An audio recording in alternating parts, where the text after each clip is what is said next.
En ces temps de confusion, Dieu a promis une lumière au milieu des ténèbres.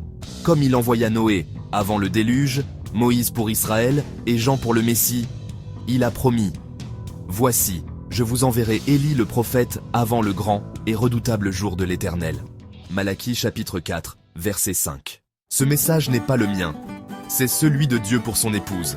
Ce n'est pas une nouvelle religion, c'est le retour à la parole pure. Apocalypse chapitre 10, verset 7. Mais qu'au jour de la voix du septième ange, le mystère de Dieu s'accomplira. Pourquoi Dieu a-t-il permis l'enregistrement des prédications? Parce qu'il savait que dans ce dernier âge, l'homme ne croirait plus l'homme. Mais Dieu a laissé sa propre voix, capturée dans la bande. La voix de Dieu pour cet âge. Écoutez la bande, pas ce que le prédicateur pense. Restez avec ce qui est dit sur la bande, car c'est là que Dieu parle. Jean chapitre 16, verset 13. Quand le Consolateur sera venu, l'Esprit de vérité, il vous conduira dans toute la vérité.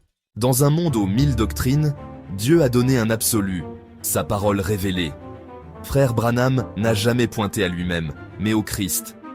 Et Dieu confirma sa voix par des signes surnaturels, jour après jour. Si vous entendez une autre voix contredire ce message, ce n'est pas Dieu. L'absolu, c'est la parole originale confirmée. Hébreux 13, verset 8. Jésus-Christ est le même hier, aujourd'hui et éternellement. L'épouse de Christ, en cette heure, ne suit pas des sensations. Elle ne débat pas. Elle se tient ferme sur ce que dit la bande.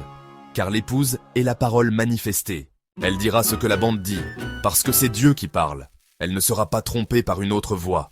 Éphésiens chapitre 4, verset 5. Un seul Seigneur, une seule foi, un seul baptême. Ce message ne passera pas. Au jour du jugement, ce ne sera pas ce que ton pasteur a dit. Ce sera ce qui a été dit sur la bande. Car, tu sais, cette voix n'était pas celle d'un homme, mais celle de Dieu, parlant par un prophète. Ce que j'ai dit sur ces bandes, ce n'est pas moi, c'est lui, et ce sera joué au jugement.